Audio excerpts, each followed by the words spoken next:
Olá, boa tarde, a paz do Senhor. Hoje vamos estar indo para a nossa sexta aula, glória a Deus. Eu quero estar dando essa aula de maneira muito especial, primeiramente orando por você.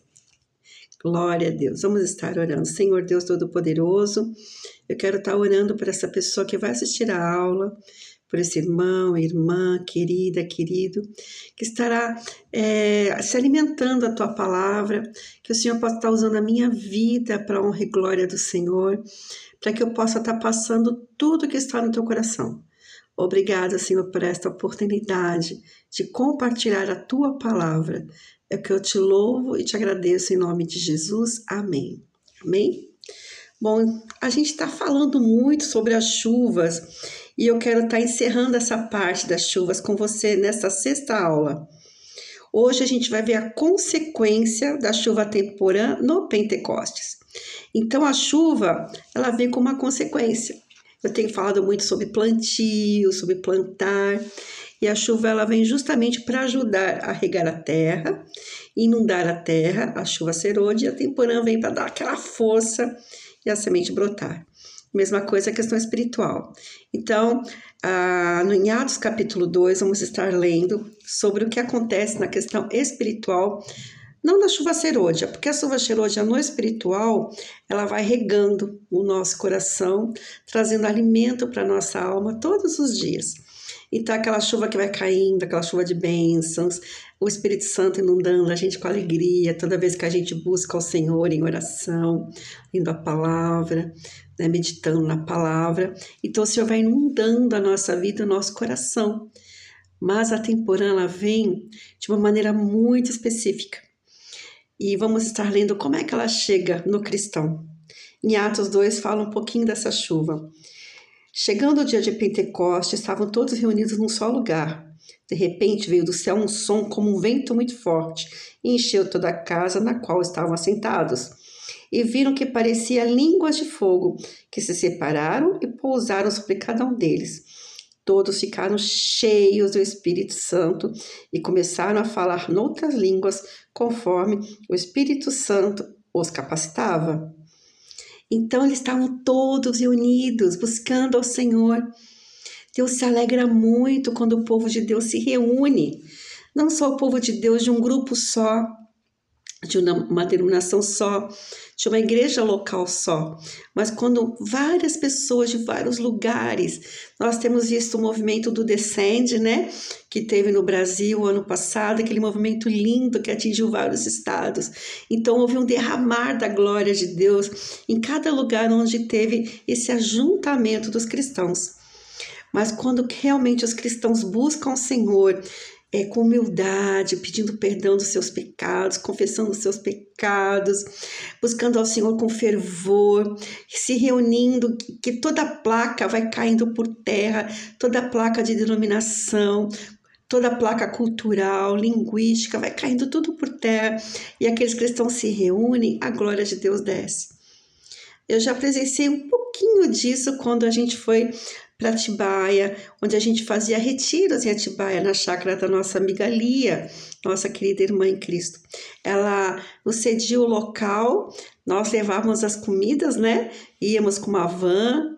Teve uma vez que a gente foi até com um ônibus e enchemos aquele local de cristãos de várias denominações. E a glória de Deus desceu nas nossas reuniões, todos sentiram a presença de Deus, foi um movimento gostoso, sem precisar de fundo musical, sem precisar de ficar fazendo clima, como a gente vê hoje em dia, cristãos fazendo clima em suas igrejas para as pessoas sentirem a presença de Deus, com luzes, com fumaça, com melodias, com cânticos, com instrumentação. Não, lá em Atibaia não precisava nada disso. A gente só começava a orar, buscar, cantar louvores com violãozinho. E aí a glória de Deus começava a descer, as pessoas ficaram felizes e falavam em línguas, e glorificavam o Senhor, abraçavam umas às outras, oravam umas pelas outras. Era um movimento lindo que aconteceu no nosso meio e que eu quero muito repetir isso.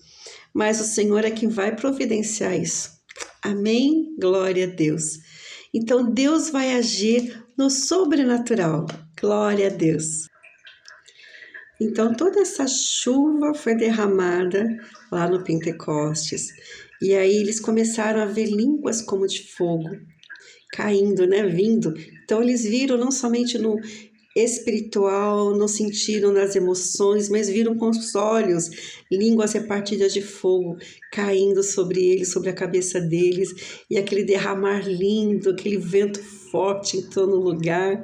Imagina que coisa mais maravilhosa de experimentar, que sensações gostosas, lindas, vindas da parte de Deus. E Deus o selou com o selo do Espírito Santo. E ali, a partir daquele momento, o cristão que ama Deus, acredita em Deus, que ama Jesus Cristo, começou a ter o Espírito Santo habitando dentro de si, como um selo. Lembra que os reis selavam as cartas com aquela cera e depois vinha com o teu anel? Mesma coisa é o Espírito Santo na nossa vida. Nós somos selados por Deus. Então o Espírito Santo permanece dentro da gente, ou até a gente morrer, ou a gente esperar a volta de Cristo. Amém? Então o Espírito Santo começou a partir deste momento a permanecer em cada cristão que recebia Jesus como Salvador. E ali aquelas línguas inundaram a vida deles, eles começaram a falar línguas diferentes, pessoas simples, pessoas que eram pescadores, homens e mulheres super simples, que não tinham cultura, que não sabiam ler e escrever, a grande maioria que estava ali. E ali aquelas pessoas simples, com o coração despojado, se unindo, sem título algum, né? Ali ninguém tinha título de nada, ali as pessoas buscavam o Senhor com a humildade do coração, com o coração arrependido, como crianças. Lembra que Deus fala que aquele que vem a mim tem que vir como uma criança, com o coração aberto, deixando o Senhor agir, sem ficar com assim, mas Deus só age dessa forma. Não, Deus age daquela forma. Não, eles ficaram com o coração aberto. E aí vinha em Jerusalém judeus devotos a Deus, vindos de todas as nações do mundo. Ouvindo o som, ajuntou-se a multidão, que ficou perplexa, pois cada um os ouvia falar em sua própria língua. Eles ficaram perplexos. Eles ouviram um som, ouviram o barulho do vento forte que veio. E aí o vento inundou aquela casa. E aí com certeza as janelas bateram portas, janelas. E aí aquele vento entrou e aquela língua foi derramada. E quando veio as línguas em forma de fogo, com certeza explodiu uma luz forte dentro daquela casa.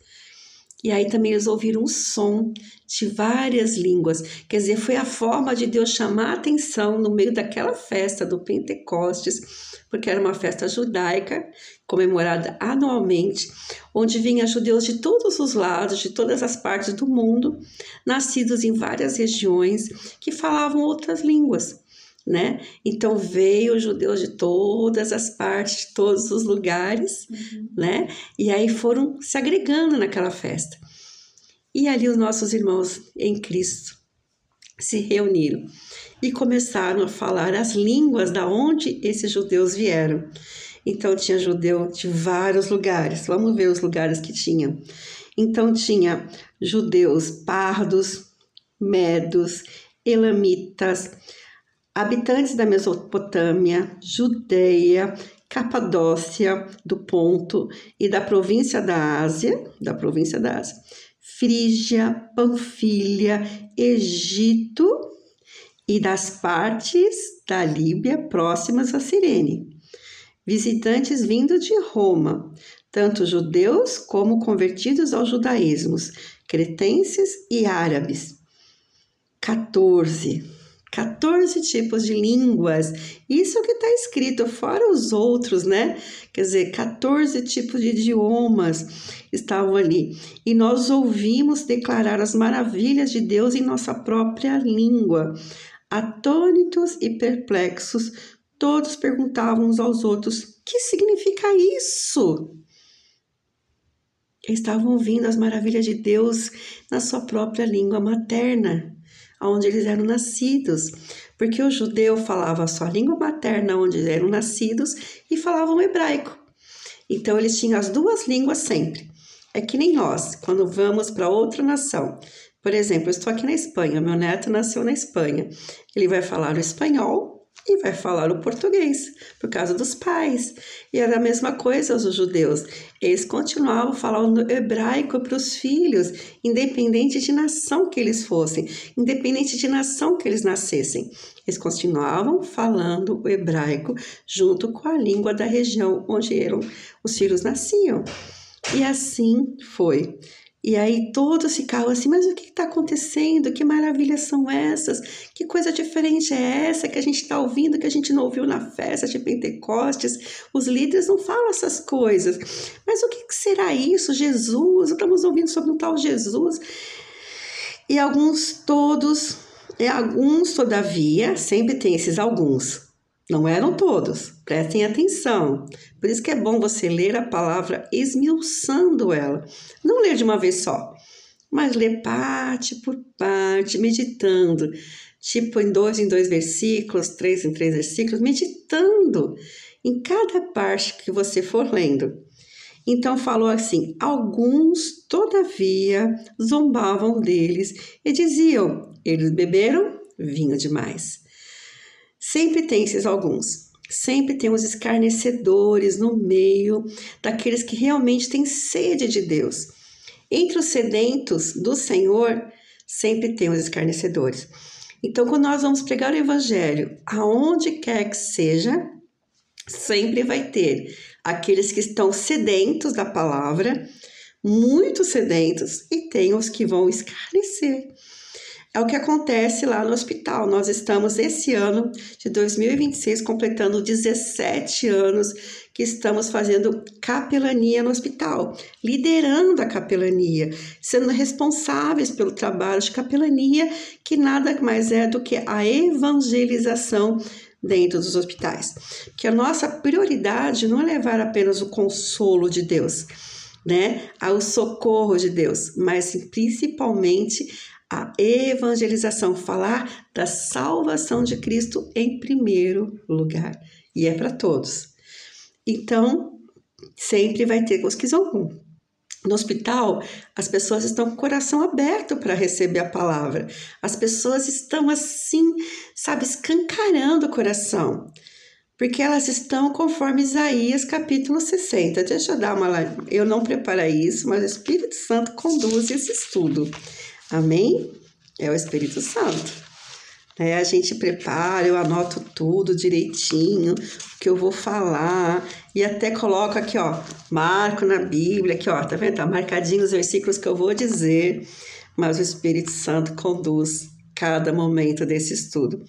E aqui fala em Isaías, né? Capítulo 60, ou 61, deixa eu ver. Faz tanto tempo que eu não leio esses versículos, faz bastante tempo, né? Porque eu geralmente li esses versículos quando eu estava dando aula, né? Tá aqui, é o 61. O Espírito do Soberano Senhor está sobre mim, porque o Senhor ungiu-me para levar as boas notícias aos pobres.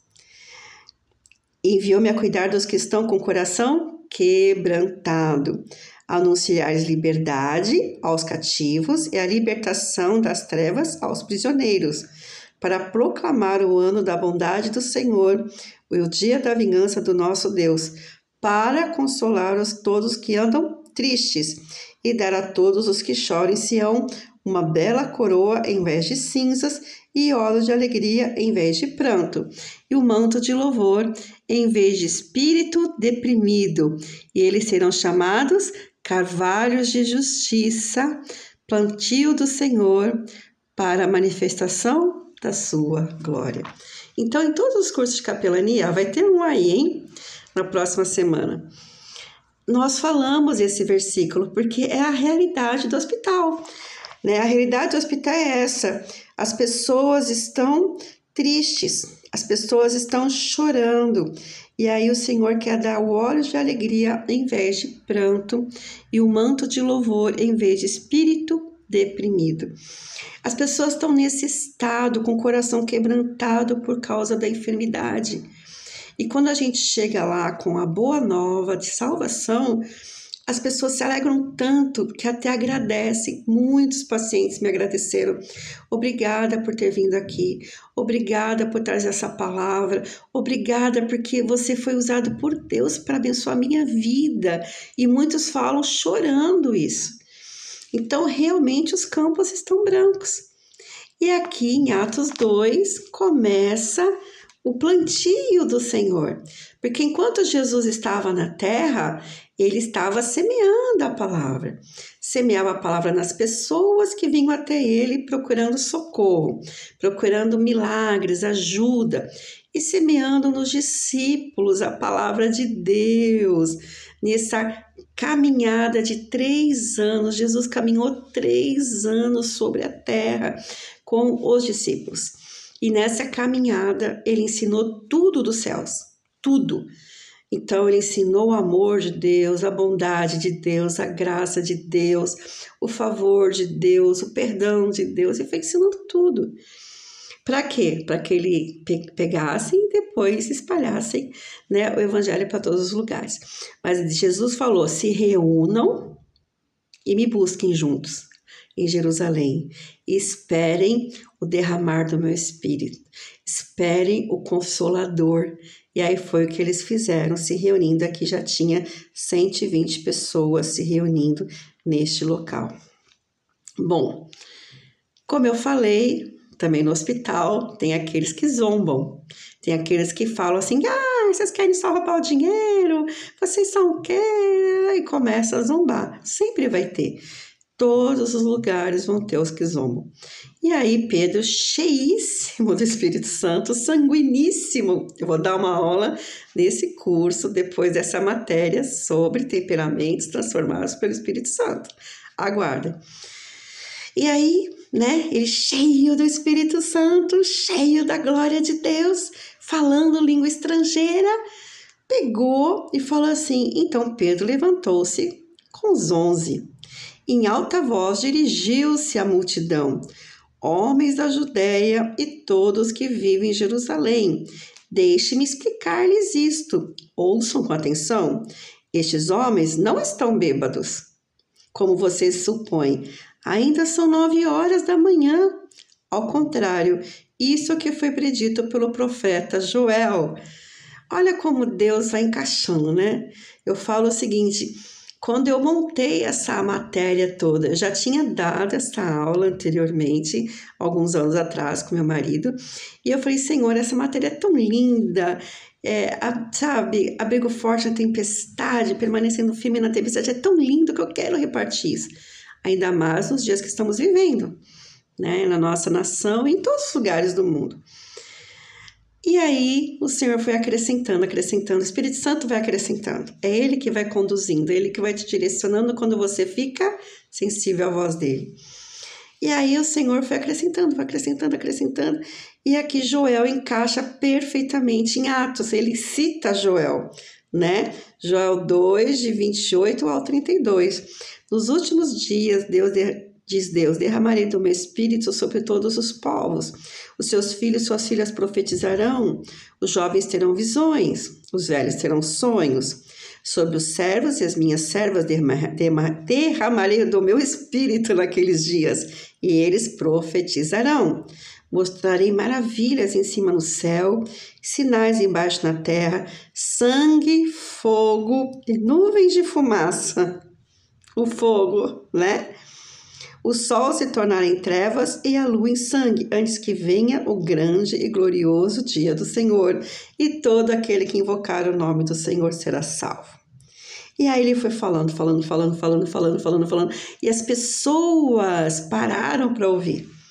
E quando a gente vai indo até o final, lendo todo o capítulo, ele falou muito, gente, muito mesmo. E ele foi falando, e aí no final ele fez o apelo, e ali quando se converteu, né? E quando ele disse, ficaram aflitos em seu coração e perguntaram, Pedro e os outros apóstolos, irmãos, o que faremos? E Pedro respondeu, no 38, arrependam-se e cada um de vocês seja batizado em nome do Senhor Jesus Cristo para perdão dos seus pecados e receberão o dom do Espírito Santo. Pois a promessa é para vocês, para os seus filhos e para todos os que estão longe. Olha como Deus usando Pedro, né? E para todos os quantos o Senhor nosso Deus chamar. E com muitas outras palavras e advertências, insistia com eles: salve-se dessa geração corrompida. Os que aceitaram a mensagem foram batizados naquele dia, e houve o acréscimo de 3.000 pessoas. Imagina você pregar, tinha muito mais que 3.000 pessoas, com certeza, tinha muito mais. E 3.000 pessoas receberam Jesus Cristo como Salvador. Quer dizer, gente, que colheita linda! Eu queria estar lá, eu queria ser uma formiguinha, queria ser, sabe, uma mosquinha para estar ali no... Mosquinha não, que eu não gosto, mas uma formiguinha, uma abelhinha para estar ali no meio e ver aquela coisa linda.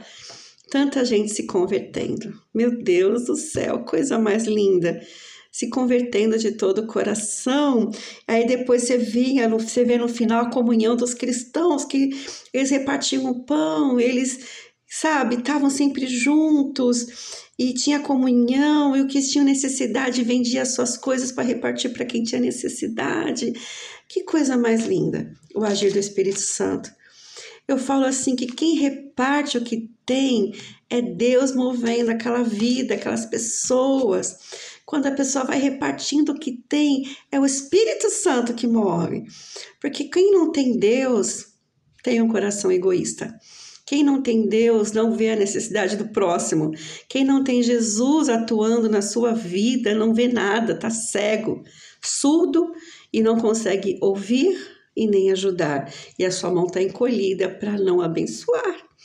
A gente tem visto muito nos nossos dias, né? A gente vê pessoas que se dizem cristãs, pastores, líderes, falam assim para a pessoa: vai em paz, que o Senhor te abençoe. Vou estar orando por você, irmão, irmã. Deus vai prover, Deus vai ajudar, Deus vai socorrer. Enquanto Deus mandou aquela vida para aquele pastor, para aquele líder, para aquele irmão, para aquela irmã ajudar. Ah, mas eu não tenho, eu tenho tão pouco. Você lembra do menininho que só tinha 2 pãozinhos e 3 peixinhos? Ele levou tudo que tinha e deu o lanchinho dele para os apóstolos, deu lá para os discípulos, deu para Jesus. E Jesus, o que ele fez? Multiplicou. Nós temos um testemunho disso na nossa vida pessoal. No começo do casamento era muito difícil a vida. Eu sou casada há quase 40 anos. Eu faço 40 anos de casamento e namoro esse ano de 2026. E era muito difícil porque não tinha um real. A inflação ficava 80% ao mês. Era muito difícil a vida. Não tinha carro novo nas ruas, não existia carro novo. Apartamento, casa própria, só para quem tinha muito dinheiro e muito recurso. Todo mundo morava de aluguel. Então, imagina se casar num período desse. Nós casamos apaixonados, né? Eu e o João lá, super apaixonados, gamados, né? Casamos. E aí, no começo do casamento, veio logo 2 filhos, um atrás do outro. Como, né? Como? Eu falo que a minha geração, assim, minhas filhas que hoje tiveram os bebezinhos, agora são maiores. Como é fácil essa geração, gente. Elas só usam fralda descartável, só usam pomadinha, lencinho umedecido. Eu não sabia o que era isso. A gente usava a fralda de pano, o alfinetezinho para prender a fralda, porque até aquela fita, a fita que usava adesiva para colocar na fralda e não ficar, né? Que a gente tinha medo de machucar o bebê com aquele alfinete. Às vezes ele soltava conforme o bebê se movimentava. Então a gente gostava de usar aquela fitinha, né? Adesivinha para grudar a fralda de pano. Era cara. Então, muitas vezes eu tinha que usar o alfinete, lidar com o alfinete, saber driblar aquele alfinete. Às vezes soltava, espetava meu filho, minha filha. Ai, meu Deus, era um horror. E era calça de plástico, né? Era uma calça de plástico depois que colocava na fralda de pano para não molhar, né, o restante.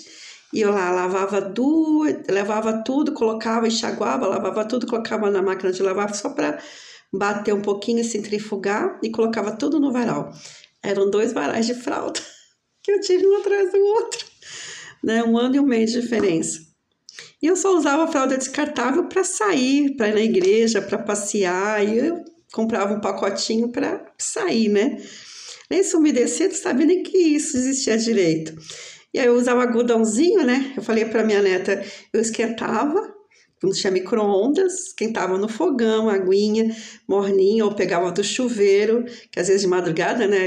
Ligava o chuveiro, enfiava no potinho, para passar o algodãozinho no bumbum deles, para não ter aquela água gelada, né? No bumbum. Então, sempre aquele cuidado grande com os filhos. Então, eu fico vendo Deus, como Ele ama e cuida da gente de maneira poderosa e o cuidado todo que Deus tem na nossa vida.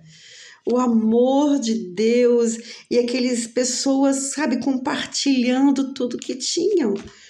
Compartilhando com amor, partiam pão em suas casas e juntos participavam das refeições, com alegria e sinceridade de coração, louvando a Deus e tendo a simpatia de todo o povo. E o Senhor lhes acrescentava diariamente os que iam sendo salvos. Então as pessoas olhavam aquele amor entre eles, aquela comunhão, aquela coisa gostosa, linda. O egoísmo bateu em retirada, o individualismo bateu em retirada, e aquelas pessoas sempre juntas, comendo na casa da outra, juntas, louvando, cantando, isso impactou os judeus da época. E eles vinham e começavam a se converter todos os dias. Se o nosso cristianismo ficar dessa forma, vamos impactar a geração que estamos vivendo. Mas, primeiro lugar, é buscar a Deus como buscaram aqui em Pentecostes, em Atos capítulo 2. E a chuva temporã veio com poder sobre a vida daquelas pessoas. E aí depois eles começaram a viver o sobrenatural de Deus. Leia Atos, que coisa maravilhosa. Atos fala muito desse sobrenatural. E aí quando chegamos no capítulo 8, versículo 1, fala do que aconteceu depois com os discípulos, né? Com todos os cristãos. E Saulo estava ali consentindo na morte de Estevão, quer dizer, foi a primeira morte por causa de Jesus, que foi de Estevão. Estevão, ele foi usado de maneira poderosa por Deus, muito poderosamente. Ele falava com muito amor da palavra, que incomodou tanto os fariseus, que eles acabaram matando ele. E Saulo estava junto, né? Vendo aquilo e consentindo naquilo. E naquela ocasião desencadeou-se uma grande perseguição contra a igreja em Jerusalém. E todos, exceto os apóstolos, foram dispersos pelas regiões da Judéia e de Samaria. Então, as pessoas foram dispersas. Deus permitiu a morte de Estevão. Ele, ao morrer, sendo apedrejado, ele fez igual a Cristo. Pai, perdoa porque eles não sabem o que fazem. E morreu. E aquela morte principiou uma perseguição forte contra a igreja. E a igreja saiu do seu coisa gostosa, fofa, linda, que era a comunhão ali, delícia demais em Jerusalém, e começou a ser disperso para todos os cantos, porque o evangelho precisava ser anunciado em todos os lugares, né? E aí acontece o que acontece aqui na Espanha, o amor se esfriou. Então o amor no mundo hoje está se esfriando. Por que o amor está se esfriando no mundo inteiro? Qual é a razão, qual é o motivo desse amor esfriar? Primeira razão, as pessoas tiraram Deus das suas vidas, das suas culturas, das suas famílias. Deus não é mais falado nas famílias em lugar algum. Não é mais falado nas escolas, não é mais falado no dia a dia, do cotidiano. E aqui na Espanha não é diferente, em toda a Europa.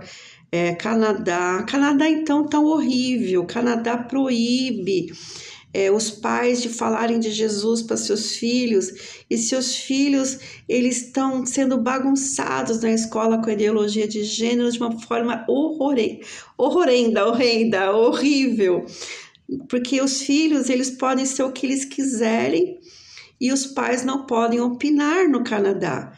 Não podem dar a sua opinião, não podem falar que não pode direcionar uma criança pequena de 5, 6, 7 anos.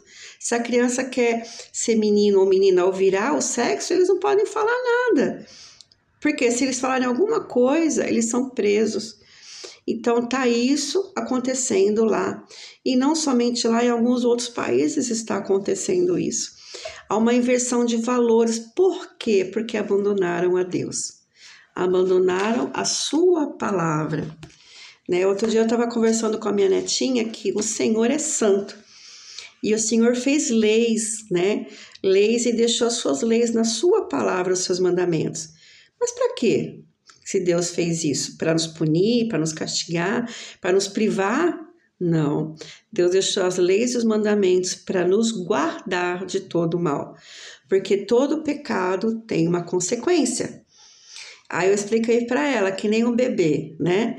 Bebê aqui, a gente tem um bebezinho aqui, que é o meu netinho, o Bernardo. Ele vai lá e quer mexer em tudo que é tomada e enfiar o dedinho. Aí eles andaram colocando o protetor de tomada, que tem aquilo, fácil de adquirir. E aí algumas tomadas ficaram lacradas, que a gente fala, aí eles não conseguiram tirar o tampão. Mas por que que ele ia lá, mesmo falando que não pode? Não pode. Por causa do pecado que já está no coração da criança desde que é pequenininho. Então, o pecado já está no nosso coração. Já veio de Adão e Eva, né? E está no coração da criança, do bebê. E aí o bebê vai, e você fala, não, briga, e tudo. Ele vai de novo, ele, não, briga. E realmente é terrível.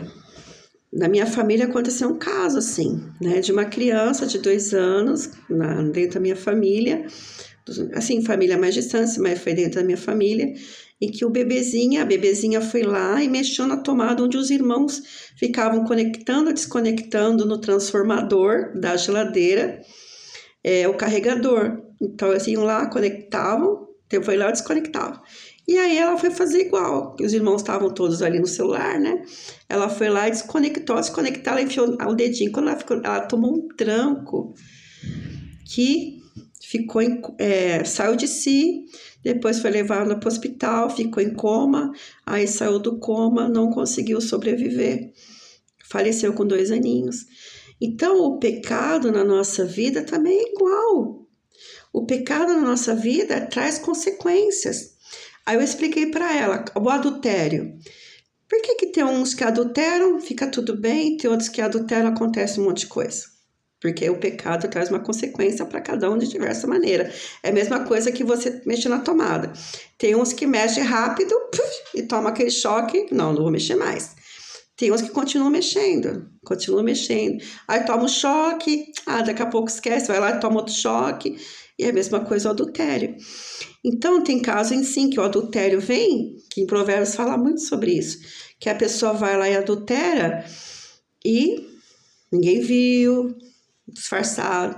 Mas tem casos que o outro marido chega, ou sei lá quem chega na casa e vê, né, os dois naquela coisa de adulterando, né, e dá um tiro, dá uma facada, mata, né, aquela pessoa que está fazendo isso, mata os dois, e aí vem a consequência da morte. Então, a gente nunca sabe a consequência do pecado, se vai ser na hora, se vai demorar, se vai vir uma doença venérea, ou sei lá o que vai vir, mas sempre tem uma consequência.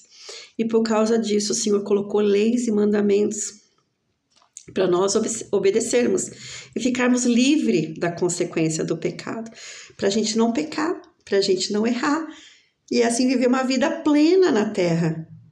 É difícil? Nossa, é complicadíssimo. Que às vezes assim, mas eu não adultero, eu não mato, eu não roubo, eu não sei o que lá.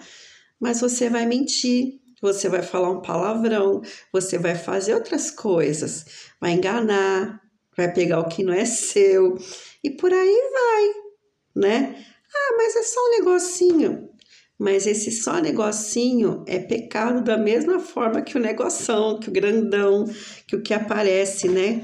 Que geralmente os pecados que aparecem mais são os pecados sexuais, pecados de prostituição e por aí vai. De roubar, de matar, são os pecados que aparecem mais. Mas os pecadinhos, falar mal do irmão, fazer fofoca, esses não aparecem, mas são pecados da mesma forma e que traz as suas consequências para a nossa vida da mesma maneira, né? Eu falo assim para minha neta, ela fala assim, vó, ainda bem que você está aqui comigo, porque eu estou aprendendo a ter domínio próprio, né? Porque ela já está com 18, então né, aquela coisa hormonal forte e o domínio próprio vai, né, pro ralo abaixo. E aí eu tenho ajudado ela a ter domínio próprio, orado com ela, lido a palavra, né? Porque é a palavra que transforma, não é a gente na nossa força. A gente não consegue. Se não for Deus na nossa vida, nós não conseguimos ser transformados. Se não é Deus na nossa vida, a gente não consegue fechar a boca. E fala demais, fala o que não deve, vai falando tudo que vem na cabeça. Então Deus deixou essas regras e leis para nos guardar. E Mateus 24:12 fala o seguinte. Vamos lá, 24:12. Devido ao aumento da maldade, o amor de muitos esfriaria. Então Deus foi retirado de muitas nações, de muitas famílias, de muitos lugares, e o aumento da maldade começou a proliferar. É a mesma coisa que você ir para um lugar que não há regras e nem leis. Se você não vai para um lugar onde não há regra e nem lei, cada um faz o que bem entende, o negócio é uma bagunça só. E acontece com as nações que não têm Deus. A bagunça começa aí, as pessoas não amam, as pessoas são egoístas, amantes de si mesmo, ninguém quer saber de ninguém, se tiver uma pessoa jogada no meio da rua que fique, a pessoa não se interessa pelo outro, é o que acontece, né? Então, é o que acontece em quase toda a Europa, Estados Unidos, Canadá e outros países que não amam a Deus e não seguem a palavra de Deus, né? Então o amor ia se esfriar. E Deus falou isso, Jesus falou isso, que o amor ia se esfriar, né? Antes da volta dele. E aqui também fala aqueles que buscam, acham, aqueles que batem a porta se abrirá. Em Mateus 7, 7, 8. Vamos lá. Peçam e lhes será dado, busquem e encontrarão, batam e a porta será aberta, pois todo aquele que pede recebe, o que busca encontra, aquele que bate, a porta será aberta.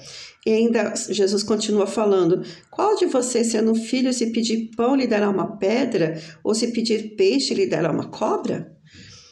Então o Senhor fala, se vocês são maus, eu dou boas coisas, imagine Deus. Então Deus, ele não se cansa de abençoar e de nos dar. E é a mesma coisa buscar esse derramar do Espírito, que nem aconteceu em Pentecostes. Se reúna com o povo de Deus. Não vá fazer somente isso sozinho. Lembre-se que o derramar do Pentecostes não foi sozinho, porque Jesus não andou sozinho. Ninguém é cristão sozinho, nenhum cristão é uma ilha. Nós precisamos uns dos outros. Então busque um grupo de irmãos que queiram ter esse Pentecoste, que queiram ter esse derramar, que tenham sede disso.